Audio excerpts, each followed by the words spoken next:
Welcome back to the channel and welcome back to the end of Antiquity, Part 2, the Battle of Dara. And though the map does say 528 CE, it should be 530 CE. Noticed a couple misprints on this map. We're going to be playing through the Battle of Dara, and you can see it set up here. I am going to take you through some of the history behind the actual battle, and I'm going to take you through the sort of troop lineup that each side has. You can see the Persians up here. You can see the Romans under the command of Belisarius and his lieutenants down here. Just a reminder, in case you have not been following the channel recently or you're coming to this video somewhere else, this is part of a series that I am doing called The End of Antiquity, where we explore the 150 years between the fall of Rome in the west and the rise of Islam in the east, and what happened during that period, specifically to Rome, but also to the various border nations and states near them, including the Persians, as you see here. This is a great battles of history battle that comes in Cataphract. Told you we'd be coming back to this game. I did not leave it out. Just one of many battles. There is several of Belisarius's battles in that box, and we will likely play most of them as we go through this series. With all of that said, let's take you in closer and have a look at the armies and the tactical situation. Let's talk about the history behind this battle. So as you know, if you watch part 1 of The End of Antiquity, the Persian king, Cavad, was hell-bent on taking the fortress of Dara, which you can see the easternmost walls of right here down near the Roman end. The Persians had to take this fort because it was the main operating base for the Roman army in the east, and if the Persians could not afford to bypass it without allowing the Romans the opportunity to strike into Persia or counterattack them in the rear. So it had to fall. And Cavad was very single-minded about this, taking this fort. As such, he assembled a massive army. The army itself, the total army, was 40,000 strong, vastly outnumbering the Romans. And Belisarius had his work cut out for him. The Persians showed up, and so Belisarius quickly organized the army outside the walls of Dara. Now he had essentially ordered his troops to dig a trench, as you can see here, this line that the troops are located on. And this trench was a tactic that he actually learned from a previous battle a couple of years earlier when he was part of a fight against the Persians in the east. And what this trench was, it was not meant to be impassable. What it was meant to do was really funnel the attacks by the Persians into the Byzantine Roman line in controllable ways.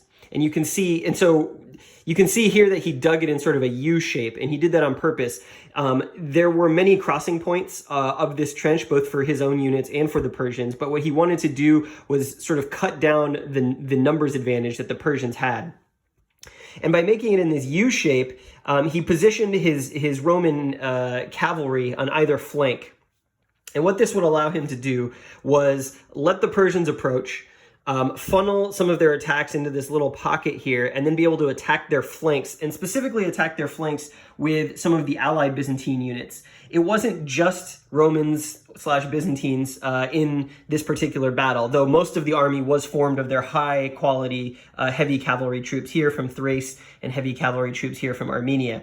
The center of the Byzantine army was made up of light infantry auxilia and peppered in with some medium infantry, as you can see here, and some archers as well. And so the idea was that Belisarius himself would hold this sort of weaker infantry-based center, put his cavalry on the outside to protect the flanks, and let the Persians approach. And when they got to this pocket here in this trench, they could be collapsed on from sort of all sides. Now, some of the allied Roman forces here are these commanders here. You've got, I'll take you in closer, you've got Sidicus and you've got Simmias, who are both Huns. And these were Hunnic mercenaries that the Romans had enlisted for this particular campaign. You can see here, we've got some light cavalry, some Hunnic light cavalry with some composit bows, which are going to be very powerful, both from a ranged standpoint. And that will allow these Hun units to counterattack the Persian advance in this pocket. And that is what happened historically. Now, it's important to remember, like I said, that the core of the Roman army at this time was heavy cavalry. And these were heavy cavalry that were not only very effective in combat with shock tactics and melee, but they also had bows. So they were good at ranged combat, mounted ranged combat, mounted shock combat, and they could also dismount from their horses and fight sort of like a proto-knight from the Middle Ages, if you will.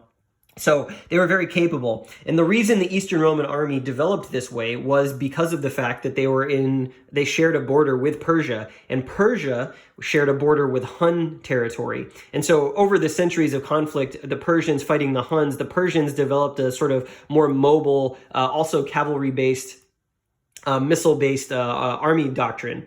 And because the Romans and the Persians had fought so much, the Eastern Romans also started to adapt their tactics to be better equipped to fight those opponents. So gone are the days of the legions with Scutum and Gladius. And now, in this period, Eastern Rome's armies were primarily, had a backbone of heavy shock and ranged cavalry. In addition to that, we've got the Roman reserve back here just outside the walls. These are what ended up becoming known as Buccalarian Cataphracted heavy cavalry. These were heavily armored, heavy cav units that were trained by Belisarius personally to be sort of the elite of the elite. Think of these like the Green Berets, the Navy SEALs, the Marines of the Roman army of the time. These were soldiers who had proven themselves in battle in the Persian frontier and in the Illyrian frontier that Belisarius recruited and made part of essentially his personal retinue. Now, these units were smaller. You can see here their size is only 3 as compared to the 5 of the rest of the Roman heavy cavalry, but their tactical quality of 8 means they're the best on the field. And they would be the best on the field throughout most of Belisarius' campaigns. They would wreak a horrible havoc on the Ostrogoths in Italy and the Vandals in Africa. And we're going to cover that as well as part of this series. But I just want you to know that the reserve here are Belisarius' personal Buccalarian cavalry. Buccalarian, incidentally, comes from the word for biscuit, I believe because they got extra rations, or there's something having to do with their special rations because they were elite units. The original grognards, before there was a Napoleon, there were the Buccalarians. So that is the Roman force as it stands here. Now, you may have noticed there is another unit over here. He's not totally set up yet. Essentially, this hill here on the battlefield anchored Belisarius' left flank, and his one of his allied units were these Heruli, who were sort of a light. They were a Hunnic type people. They fought mostly via light armored horses. And these happen to be lancers, so they're shock cavalry, although they do have composite bows. And their commander, Ferris, who was the Heruli commander, was of questionable loyalty, but he convinced Belisarius that he would be better equipped against the Persians to hide behind this hill and serve as an ambush force. For when the Persians' advance came near, he could sweep out from behind this hill and do a flank attack on the Persian right, which would potentially allow the Roman heavy cav to turn the tide here. So Belisarius stationed him out behind this hill, and as the way the scenario sets up, the Roman player gets to put him within 5 spaces of this hex here, and it's not until the Persians get close and enter one of these hexes that the Heruli get the jump on them and do an ambush. So that's the Roman force. We've got some archers here on the walls of Dara. They have some extended missile range. And like I said, there's some missile units in here. But primarily, the Romans are going to want to use their strength on the wings with this heavy cav to really deflect and counterattack the Persian forces. So let's take a look at what the Persians are bringing to the battle, and I'll give you a hint. It's not great, well, except for some of their units, but most of their infantry units are pretty bad, and they're going to be led by 3 Persian generals. And then I'll explain what's going on here in the middle of the field, because this is a hilarious addition to the story and addition to the gameplay mechanics. So let's check out the Persian army. Here we can see the Persian force arrayed in 2 long lines, heading for the fortress of Dara and the Roman army there. Now, like I said, they outnumber the Romans quite heavily, and they've got basically 3 wings. They've got the 2 flanks and then the center. The center is commanded by the overall Persian general Perozes here, and he was basically hell-bent on taking Dara from the Romans. Those were his orders, and he committed pretty heavily to doing that. And we will talk about the historical flow of the battle, what happened in real life before we get started playing. But Perozes here is going to command these Persian light infantry, and you can see they have a tactical quality of 4, which is pretty bad. This is going to be an extremely brittle force of light infantry. They are armed with regular bows, so they are going to have a range advantage. And then backing them up back here, you've got a bunch of these Persian militia who, hilariously, are medium weight infantry, and they're better than these Persian bowmen. But you know, again, not the greatest units in great battles of history. So this center is really the Persian weak point, and obviously it's also the weak point of the Roman army as well. So both commanders choosing to have their better units off to the flanks. Now, the Persian right flank here is made up of these Cataceni Lancers, and then out on the very far flank here, you've got some Saracen light cavalry. The Saracen light cavalry, very mobile, but also pretty terrible as well. They do have composite bows, so they are going to be a ranged threat, and the Persians are going to want to use these to come in, snipe some of the units on the flank, lower their cohesion, and then have the Lancers come in for with their melee and charge and try and drive the Romans off. They are under the command of, who is that? That is Pitames. And the right flank is okay. It's decent. But where it really gets interesting is over here on the left flank under the command of, who is that? That is Barasames. And he is the commander of the Persian Immortals, who you should be familiar with if you've ever seen 300 or read 300. These are the elite Persian heavy cavalry of the day. They are going to be sort of similar to the Byzantine Roman heavy cavalry. They're not quite as good. Some of them are. Some of them have a 7 tactical quality, so that's pretty good. That's as good as what the Romans are fielding across from them. But they also are bigger, which is going to help them in shock combat. And unfortunately, they are not armed with any ranged attacks, so the Romans have the advantage there. And then again, off here to the very far left, we've got some more Saracen light cavalry. This is really junk cavalry meant to come in, do a quick strike with some arrows, and then fall off the line so that the Immortals can do their work. So that's what the Persians are fielding. You know, they've got the numbers, but they don't necessarily have the troop quality. And they also are facing off against this trench that Belisarius has dug. So figuring out what I'm going to do with them as I'm playing solo is going to be kind of interesting. Now that we've seen that, I want to show you what happened in this battle historically as we talk about, you know, our sort of historical journey through the end of Antiquity as we get closer to the 620s. Because this battle ended up being a bit of a tactical masterstroke for Belisarius, and I'm going to show you how that happened. So how did this battle go historically? Well, the first thing to mention is that the conditions were pretty rough. There are some estimates that say on the day of battle, it was 113 degrees Fahrenheit, which is extremely hot. In addition to that, there was a really strong wind blowing in this direction, easterly, and it really negated the impact of the Persian archers and ranged missile units. They were shooting into the wind, and it wasn't very effective. Reports are that their essentially ranged skirmishers were compromised by this strong wind. In the game, there are some penalties for Persian units who fire this direction, so we'll see that play out when we play it. In addition, the battle itself took place over several days, not just one day. And on the first day, there was some light skirmishing, and we have some historical contemporary reports that these two units here were involved, let's say. Well, what are these two units? Well, we've got these two single combatants. And essentially what happened on the first day is Belisarius sent a letter to the Persian commander, Perozes, basically saying, hey, there's no reason for us to fight. It's not really, you know, productive for us to come to conflict, etc., etc. Obviously, Perozes was not swayed by that. And of course, if I was the commander of a vastly outnumbered force against the mighty Persian military, I probably would also send a similar letter.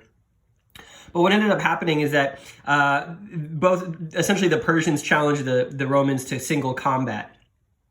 So the Romans trotted out this guy named Andreas, who you can see here. He was a servant or a slave on the Roman side, who was apparently really good at wrestling and had been training in hand-to-hand combat with Belisarius' troops. So the Persians trotted out a guy the Romans trotted out Andreas. They had a sort of hand-to-hand fight in single combat here on the battlefield in front of Dara. Andreas won. This infuriated the Persians so much that they ended up sending out a second unit from the army to engage Andreas in single combat. And Andreas ended up winning that battle as well. And that is why you see on this counter, you've got the Persian pair. So these two Persian guys attempt to wrestle Andreas on the battlefield before the second day of the battle. Andreas wins. Now in the game, we are going to have sort of a roll-off between those two before the battle begins. It's called the Contest of Champions or something similar to that. The winner will get a benefit for their side for the first turn of the game. Will allow them a free leader activation, which is pretty hilarious, and I will do that on camera so you can see how the battle starts here as we get underway and playing it.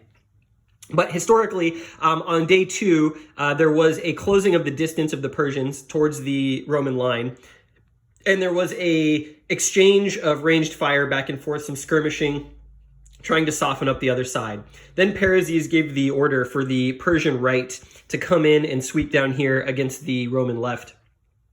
There was a cavalry combat with the Persian cavalry and the Roman cavalry. The Roman cavalry were driven back a bit, but at that moment, the Heruli ambushers came around from behind the hill, and the Hun mercenaries here came up around this way, and a pincer attack chopped at both sides, both flanks of the approaching Persian cavalry force, and they were driven back. Belisarius also provided some support with his center over here to make sure that this cavalry didn't go fully into rout. And then Persius ordered the rest of his army to close up after that, after they were driven back, close up and make an attack in the center, and have the Persian Immortals on the Persian left really strike hard into the Roman right here against their heavy cavalry. This cavalry attack was actually partially successful. It drove off some of the Roman right off the map, essentially routed some of them, and the Persian force went into a pursuit against them. When that happened, Belisarius gathered up his Buccalarian reserve and swept across the battlefield along with some elements of the left wing cavalry who came all the way around, and they ended up splitting the advancing Persian forces into two groups. One group who came off this way, off the map, chasing who they had routed, and the other group here suddenly in full engagement with the Roman reserve. Belisarius' forces ended up winning that battle, and as these pursuing cavalry came back onto the map, they suddenly found themselves sort of in a melee with Belisarius and his Buccalarians. The Romans ended up actually winning that battle pretty decisively. They ended up killing the Persian commander. And when that, what's his name? The Persian commander here is Barasames. And when Barasames died on the field, that basically sent the rest of the Persian army into full fleeing rout, and they all fled from in front of Dara, giving the Romans the victory. So as you can see, it turned into quite a chaotic and sort of back and forth, wildly galloping cavalry battle between the wings of the armies and the various advances that Persius was making with the Persians. Knowing that the Romans have the sort of better cavalry units in general, not counting the Immortals, we are probably going to play it a little differently. I'm going to sort of put my head in the space of, okay, I know some things here that maybe Persius didn't know, and maybe we'll get lucky with the single combat here at the beginning. But the Persians are probably not going to adopt the same historical strategy, but I did want to give you that context for how the battle unfolded. I am not going to play it with sort of perfect knowledge. I am going to assume that I don't know that the ambush is here, and I'm going to try some other tactics like moving the range units up first, trying to pepper those cavalry flanks, get their cohesion down a little bit before I go into the full engagement. I want to soften them up a little bit. But again, the Romans can do the same thing. They've got some archery in here as well, and obviously this trench is going to be a very fortified position that the Romans don't really want to get away from. So that is the Battle of Dara, as it happened historically, and a little overview of the game. We're going to get started, so let's move right into the single combat here. After Belisarius has sent his entreaty to Persius, hey brother, let's not fight, let's make peace, let's not come to blows about it. And Persius saying, go to hell, you filthy Roman. We've sent out our single combatants, and they're going to get down low into the crouch and go hand to hand. So let's get to that. All right, so here we are with the single combat between both armies' champions. It's pretty simple. You see the value in the red box on each side. Andreas has 6, the Persian pair have 4. You roll a die, you add that value to the die roll, and you look and see what happens. So here you can see that we got a 12 for Andreas, we got an 8 for the Persian pair. When you look at the differential between the two, And the person with the lower roll will take a cohesion hit, or a hit really, and that's that right number. You're looking at their stamina rating. Once they've exceeded their stamina rating, that unit is defeated. If the disparity is 1/2 or 1/3, then there are some additional hits scored. But in this case, it is no, not either of those. It's 2/3. So we take 1 hit to the Persian pair, and we roll it up again, and we see what happens here. We got another 12 to, oh sorry, it was 12 to 6, the last one. I was looking at the wrong number, so this should be a 2 for that first one, and then this one is again a 6, a 12 to a 6, so that is half, so that is another 2 hits. So we've already got 4 hits on the Persian pair. Not going well for them. We'll do it one more time, we'll see what happens. We have got a 10 to a 10, that is tied, so that is nothing. We go to the next round of wrestling, and basically these guys are just going to keep going back and forth, back and forth. We rolled a 10 to a 4, that is going to be another 2 hits, and that is going to, I believe, mean that the Persian pair only has 1 more hit. And we got a 7 to a 4, so that will eliminate the Persian pair. Wow, pretty good rolling there. And Andreas is the winner. The Romans are going to get some first turn advantages, including a -1 DRM for all of their tactical quality checks on the first turn. Now that's probably not going to come into play because I don't see the Romans leaving these positions, and I don't see the Persians being able to get there that quickly, but we shall see. The other advantage that the Romans get is that at the very beginning of the game, they are allowed to activate any one leader that they want. Excuse me, the Romans are allowed to activate any one leader that they want to do something with. Now, this could be interesting because we could potentially move, some of the Huns potentially to the other side of the trench. We could potentially move some of Belisarius' reserves to get into a position to follow up an attack. I don't know. We'll have to figure it out. But we are going to be underway here. We're heading into turn 1 of the Battle of Dara, and here come the Persians. One thing I have done here at the end of the Roman left is mark some of the possible hexes that I would have set up the Heruli in. Obviously, I'm playing solo, so the surprise here, I don't want to... I'm unable to surprise myself, essentially. So the way I'm going to do this is I've chosen 5 hexes that I think would be possible spots where if I was playing the Romans against someone face-to-face, I would pick as the starting location for the Heruli. When it comes time to move the Heruli and activate them, I will roll a die, and based on what I roll, that will determine where the Heruli come from. So I won't know exactly where they're going to start from as the Persians. I will just know that as soon as I get into the area where they can reach me. I believe they have 9 movement points. Yeah, they have 9 movement points. So it's probably not going to matter too much, but figured I would double blind the selection so that I don't know playing solo. Well, first turn come to an end. Persians are on the move. They're headed in towards the Roman right, and that's primarily because Pitames up here went for the line command. He unfortunately failed his line command roll. So the best he could really hope to accomplish and what he really wanted to do was get these mounted light cavalry out in front of the Persian right, and maybe do some harassment fire against some of the Roman heavy cavalry here if they can make it up that far. Also wanted to provide a screen for the Heruli ambush, potentially, if that comes out here. Just make sure that it can't run out and do something silly like flank the center or something like that. Speaking of the center, the overall Perozes, the commander of the Persian army, managed to get his Persian light infantry moving forward in a line. He was going to then move the militia up to support them to get the whole army kind of moving together as one. Unfortunately, Belisarius trumped in and finished him before he could do that. And over here on the Persian left, the Persian Immortals, very aggressive, moving out, widening the line, as you can see, from into a single file for the most part. Their light cavalry ranged units also raced out ahead, and essentially now the Persians are locked into a situation where they're going to want to come in here, and they're going to want to try and squeeze through the end of this trench over here. So Belisarius is now thinking that he might need to send his Buccalarian reserves over here just to make sure that the Persians can't outflank here. So we'll see what happens on the next turn. The only units that could activate on this turn were the Persian commanders and Belisarius, so we're going to probably get a little bit more action here with the Romans, although they don't necessarily want to move from where they are. They're set up. They want the Persians to come to them, and the Persians want to make sure they negate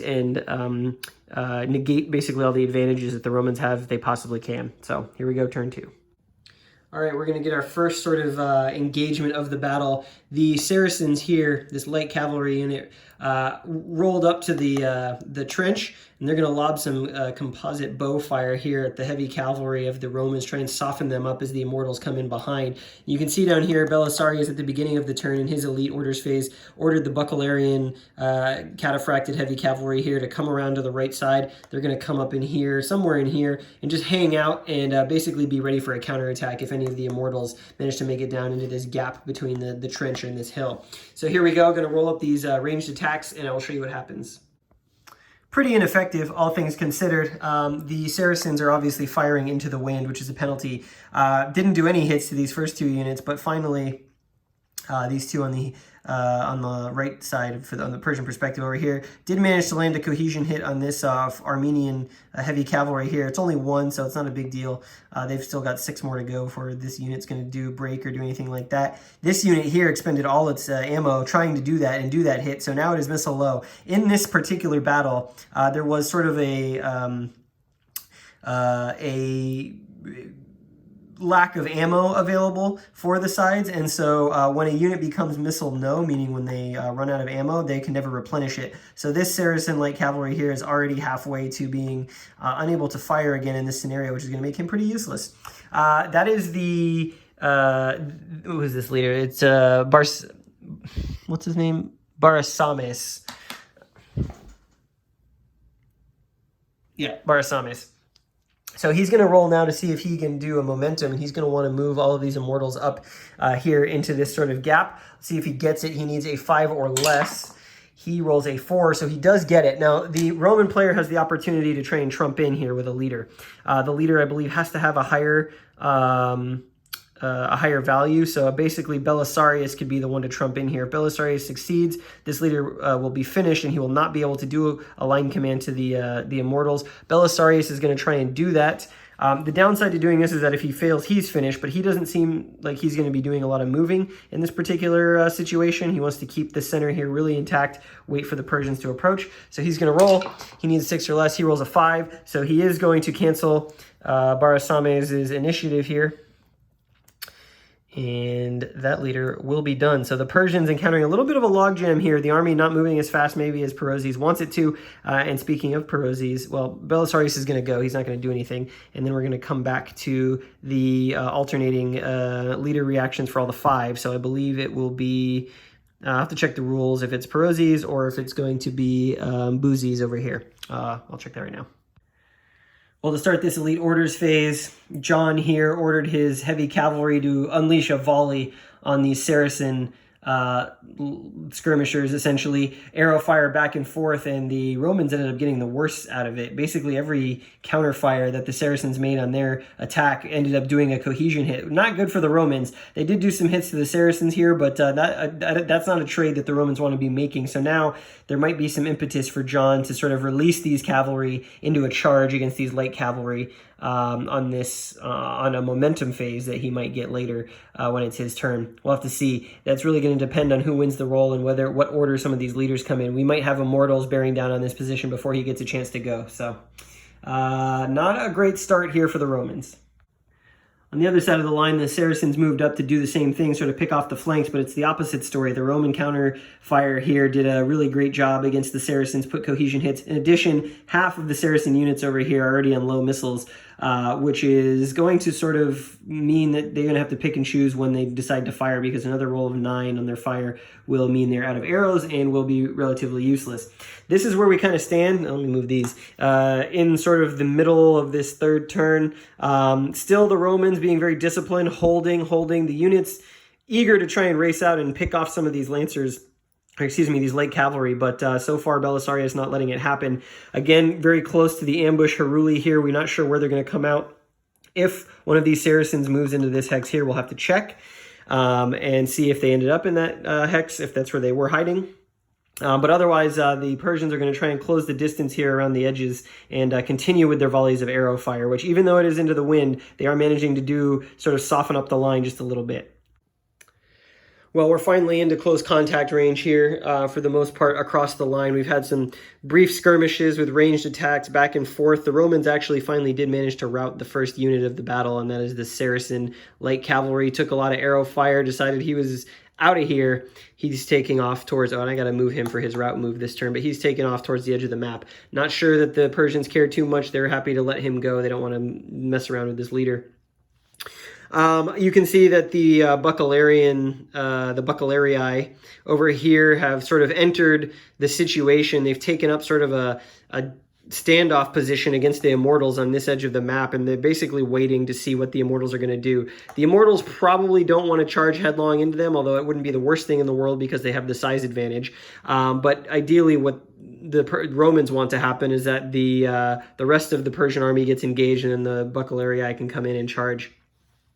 Across the edge of the map, the Persians are very much setting up on their left flank for a big attack next turn. All of these are Immortals in here, and they're probably going to want to charge the trench, especially against this light infantry, these archers, these medium infantry here. It's going to be pretty... they're already softened up of this line here, so the Immortals are going to hope that they can make a breakthrough here.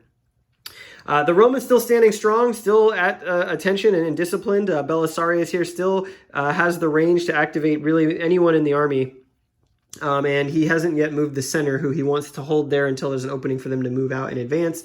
We've taken some pot shots at the Persians, and over here, obviously, you know, there was some arrow fire exchange back and forth.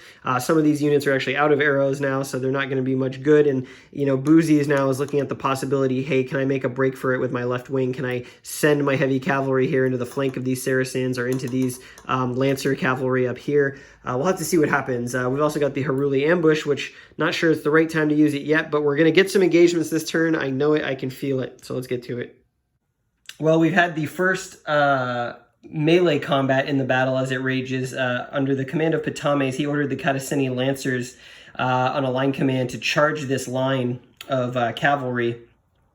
Didn't go so well for the Persians. They did some hits across the line to the Cataphracts and some to the medium infantry and archer station here, but they didn't do anything to dislodge them. And then on the counterattack, the Romans absolutely crushed most of those melee units. The heavy cavalry against the Lancer is attacker superior, which means they do double hits. So they were engaged. You can see here there's some engaged. They were engaged, and they absolutely just turned and routed the three Lancers who came up to the front line. So they're probably not going to be doing that again. But Ptolemy's next turn is going to have to figure out what he wants to do. We still got one Lancer engaged here to these archers and these Numeri medium infantry, but he's taken the worst of it, so he's probably not going to last long either. You can see that the Huns have kind of moved out. They're going to start using some harassment and dispersal, especially on some of these routed units that they can do just one hit to them. They'll poof off the map. That'll count for flank points here. Over on the right flank, the Persian Immortals decided that they were going to engage very hard. They charged in through the gap on the outside of the trench. They went toe-to-toe with the Buccalarii here, both sides doing some fairly decent hits. They traded well here. This attack, however, was pretty interesting. The Immortals fully surrounded this Cataphract unit and were poised to just absolutely eliminate him, and they rolled a 0, which is the worst possible roll you can roll in this game. And so he stood and fought. He ate his Wheaties this morning, put a hit on every one of these. He took 4 himself, but he's still in there. He's still fighting, and he's engaged. And I believe he's within range of John. Let's see, 1, 2, 3, 4, 5. He is, yeah. So he's going to fight back this turn against these two units, which, you know, could go his way. The other Buccalarians, I should mention that Barasames went to try and take another command. Belisarius interrupted him. Belisarius was successfully able to give a line command to the Buccalarii, so they are, at this particular juncture, going to counterattack really hard, and they've got good position here. This unit is going to be able to hit the flank here. This unit is going to decide what he wants to do. He can go here and hit both, or he could potentially double attack this one. There's a couple options. He can also just fire arrows. So we'll see how that goes. Oh, actually, he can't. They're engaged. So he's going to have to charge if he wants to attack. We're going to do that right now, and then I will take you through what's gone on at the end of the turn. We still do not have the Perozes has not moved his center core infantry, and obviously with Belisarius going right now, he's not going to be able to do anything with these later in the turn. Well, here's what the battle looks like at the end of the turn. The Buccalarii hung in there, managed to drive off a couple of the Persian. This guy's got a route move. Let me do that real fast. He's going to go 8. 1, 2, 3, 4, 5, 6, 7, 8. drive off some of the Persian Immortals, as you can see, all the way, fleeing off the field, the Buccalarian standing in. These two Immortals are in pretty good working order, so they got to be careful here. Belisarius actually has moved over. He's going to try on the next turn to trump in at some point to see if he can, or maybe even in the elite order segment, see if he can restore some of these units. He should be able to take 2 hits off of all of these guys, which will be very useful. Over here in the middle, Perozes has moved up his Persian light infantry armed with bows. Actually, one of these Persian infantry, when he moved in, he actually caused a rout on one of the medium infantry unit here, who had already been very brittle, and he saw these light infantry charging him head on, and he just was like, I'm out of here. He moved back. He unfortunately had no retreat path other than through 2 of his friends, and those guys took really bad cohesion hit rolls as he retreated through them. That eliminated him, as you can see here. We've also got one of the Armenian Cataphracts dead as well. So the route points now 87 for the Romans, 99 for the Persians. They lost Saracen light cavalry as well. So some of the units starting to break and flee now, but for the most part, the flanks for the Romans are in pretty good shape. These guys who are actually on the other side of the trench, I forgot to advance them after they drove off the fleeing Persians up here. So they're a little bit exposed to some of these lancers, but again, as we saw, these lancers not terribly effective against Roman heavy cavalry. We might drop the ambush next turn. Don't know where that's going to come from. And then obviously we've got the center here and the Huns, who might try and pick off some of these Persian light infantry units and see if we can clear a hole, because once that happens, then we may be able to move in force outwards to hit them. But overall, still pretty even. I think both sides have a really solid chance to come away with the victory here, although I would probably prefer to be the Romans than the Persians at this point. All right, we're springing the ambush with Ferris. We're going to see here where he shows up. He's activating. It's his turn to activate. I'm just going to go clockwise direction. So 1, 2, 3, 4, 5, 6, 7, 8, 9, 0. All right, let's roll it up, see where he comes out. He rolls a 5, so he actually ends up right here, which I believe triggers some opportunity fire from...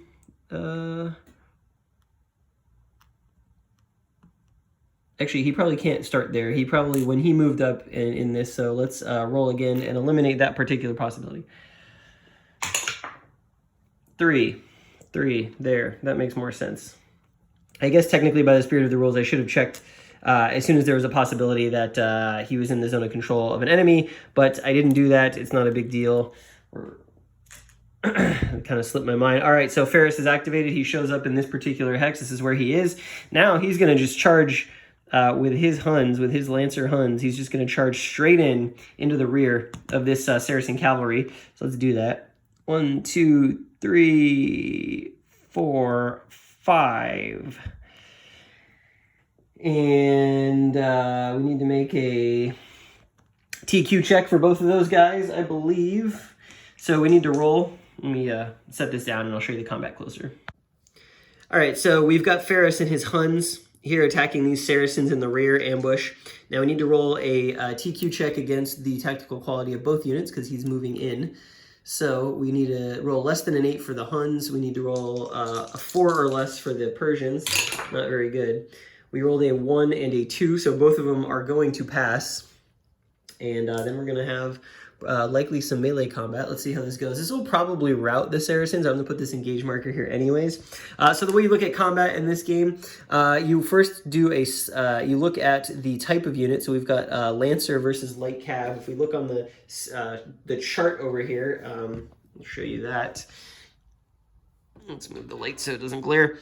So if you look on the chart here, we look where we are attacking. We are attacking through the rear. We are a Lancer. And we are attacking a light cav. So we're going to start on the 9 column. Now, because we are, and then because we're attacking from the rear, we're automatically attacker superior, meaning we do double hits. But if we weren't, we would look here at this chart, Lancer and against light cav, we'd be attacker superior anyway. So it wouldn't have mattered where we charged them from. We could have charged from the front as well. We would have been attacker superior, but obviously we get a better column doing it on the 9 column. So we're going to start looking at the 9 column. Then we look at the units.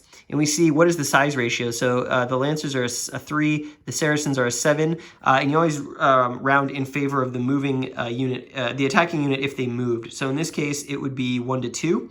So that's going to be a column shift to the left. So we look at 9, we look at 8, we roll up a die. We rolled an 8, that's not bad.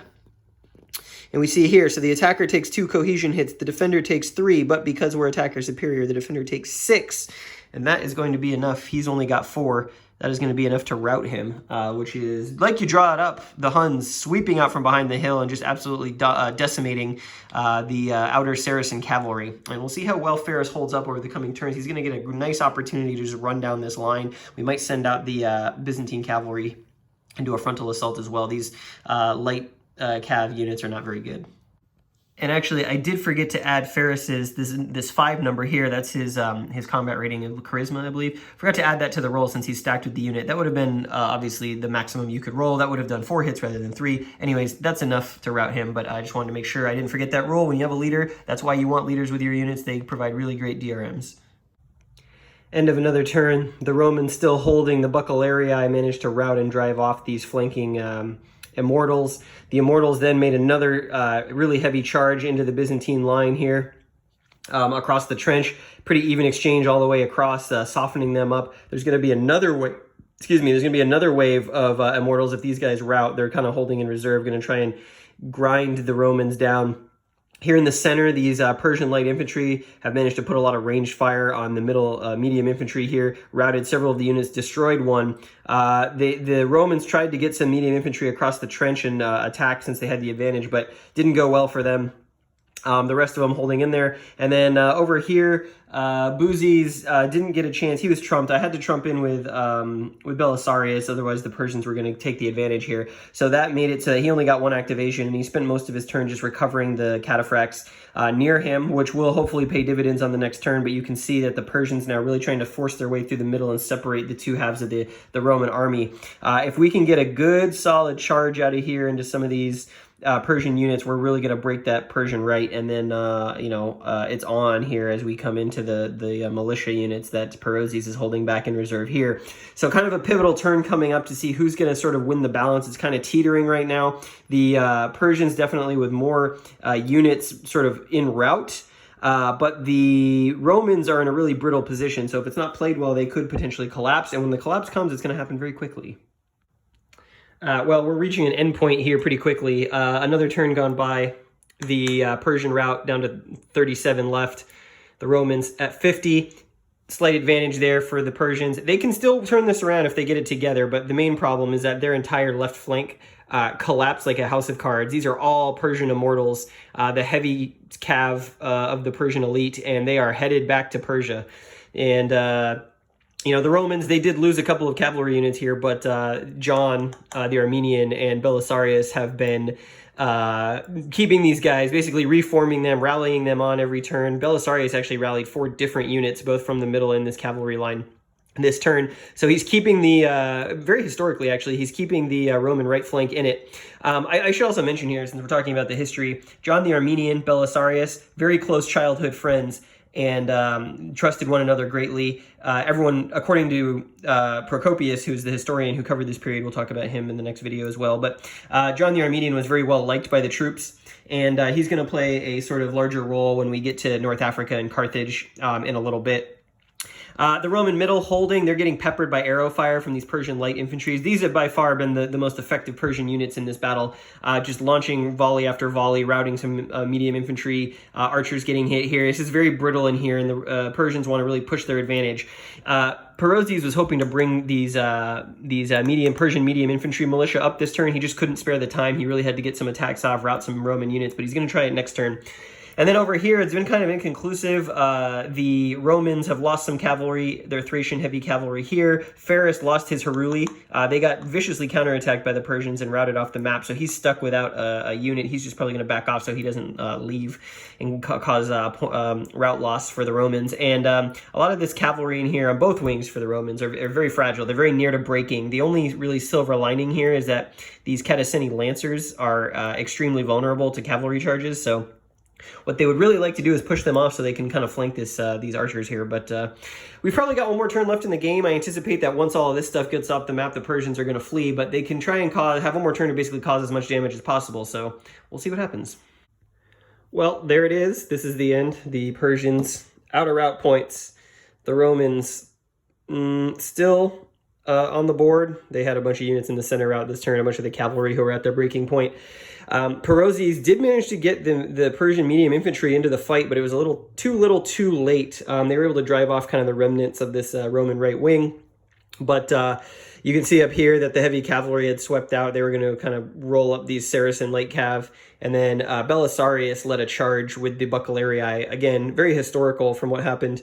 And that could be just the way I'm playing, but it's always nice when you see the events in the game happen the way they happened in real life. He swept out here around the trench. He managed to pick off Barasames' light cavalry that was with him. Barasames did manage to rally most of the retreating and fleeing Saracens who were left, but obviously they were a little far away, and Belisarius and the Buccalarii just swept through and absolutely dominated. It was a combined, just so many hits from arrow fire, from failed TQ checks on the Persians, and then obviously the Buccalarii heavy cavalry hit really hard in the flanks.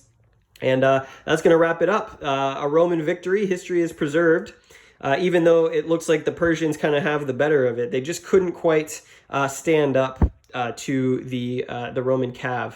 So what did we learn? Well, we learned that the cataphracted heavy cavalry that the Romans employed, and the Persians employed as well, were absolutely devastating. I talked about in the last video how they were, especially the Buccalarii were, or in this video I should say, the Buccalarii were sort of the elite at the beginning, and that was true here. Not a single one of them lost.